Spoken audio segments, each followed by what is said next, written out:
तो भरतनाट्यम की प्रारंभिक परीक्षा, इसकी तैयारी कैसे की जाए? देखिए, किसी भी परीक्षा में अच्छा करने के लिए ये जानना बहुत जरूरी है कि नंबर असल में मिलते कहाँ से हैं। तो चलिए आज इस पूरी परीक्षा की बनावट को समझते हैं। सबसे पहले तो पूरी परीक्षा है 50 नंबर की। अब सुनने में शायद ज्यादा ना लगे, लेकिन पास होने के लिए कम से कम 18 नंबर तो चाहिए ही। मतलब साफ है, हर एक नंबर कीमती है और ये जानना कि कौन सा नंबर कहाँ से आएगा बहुत जरूरी हो जाता है। तो सवाल यही उठता है कि अपनी सारी मेहनत और ऊर्जा आखिर लगाई कहाँ जाए। देखिए, स्मार्ट वर्क का मतलब ही यही है। मेहनत तो सभी करते हैं, लेकिन सही जगह पर मेहनत करने से ही बात बनती है और इसकी चाबी छिपी है इन 50 नंबरों के बंटवारे में। मोटे तौर पर अगर हम देखें तो इस परीक्षा को दो बड़े हिस्सों में बांटा गया है। एक है प्रैक्टिकल यानी आपका डांस परफॉर्मेंस और दूसरा है थ्योरी यानी आपका शास्त्रीय ज्ञान। और यहाँ पर अंकों का बंटवारा बिल्कुल साफ हो जाता है। 30 नंबर हैं आपके प्रैक्टिकल प्रदर्शन के और 20 नंबर थ्योरी के। ये एक बहुत बड़ा फर्क है। ये हमें सीधा सीधा इशारा करता है कि परीक्षक सबसे ज्यादा ध्यान किस चीज पर देने वाले हैं। इसको अगर दूसरे तरीके से समझें तो आपका डांस आपकी थियरी से 1.5 गुना ज्यादा वजन रखता है। बस यही एक बात आपकी तैयारी की पूरी रणनीति बदल सकती है। जाहिर है, सबसे ज्यादा जोर डांस की तकनीक को निखारने पर ही होना चाहिए। ठीक है, तो चलिए अब उन सबसे जरूरी 30 प्रैक्टिकल अंकों की दुनिया में चलते हैं। आखिर इन्हें परखा कैसे जाता है? प्रैक्टिकल की शुरुआत होती है नमस्कार क्रिया से और फिर कुछ शुरुआती व्यायाम, लेकिन असली खेल शुरू होता है अड़वू से। ये भरतनाट्यम के बुनियादी स्टेप्स हैं। इसमें कम से कम 4 तरह के अड़वू 3 अलग-अलग गतियों में करके दिखाने होते हैं, धीमी, मध्यम और तेज। यहीं पर आपके ताल और कंट्रोल का असली टेस्ट होता है। और ये 30 नंबर मिलते कैसे हैं? इसे 3 बराबर हिस्सों में बांटा गया है। 10 नंबर आपके फुटवर्क के लिए, मतलब पैरों का काम कितना साफ है।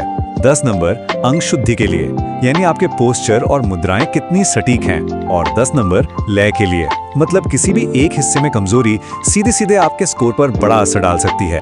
अब बात करते हैं थियरी के उन 20 अंकों की। ये सिर्फ रटने का खेल नहीं है, बिल्कुल नहीं। यहाँ आपको अपना ज्ञान बोलकर समझाना भी होगा और जरूरत पड़ने पर करके दिखाना भी होगा। थ्योरी का सिलेबस भी काफी फैला हुआ है। इसमें असंयुक्त हस्त मुद्राएं यानी सिंगल हैंड जेस्चर्स और शरीर के अलग अलग अंगों की हरकतों के भेद जैसे पाद भेद और शिरोभेद शामिल हैं। इसके अलावा डांस का इतिहास, गुरु परंपरा और जरूरी तमिल शब्दों की जानकारी भी होनी चाहिए। मिसाल के तौर पर एक बहुत ही बेसिक सवाल है, भरतनाट्यम शब्द का मतलब। असल में ये 3 शब्दों को मिलाकर बना है, भाव यानी एक्सप्रेशन, राग यानी मेलोडी और ताल यानी रिदम।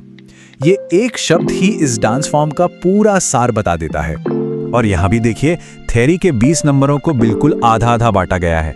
10 नंबर श्लोक सुनाने और उनका मतलब समझाने के लिए और बाकी के 10 नंबर उन मुद्राओं और भेदों को करके दिखाने के लिए। यानी परीक्षक ये देखते हैं कि जो आप जानते हैं क्या उसे आप करके भी दिखा सकते हैं। तो अब जब सब कुछ सामने है, 60% वेटेज प्रैक्टिकल का और 40% थियरी का, तो तैयारी करने का सबसे सही तरीका क्या हो सकता है? रणनीति के 3 हिस्से हैं।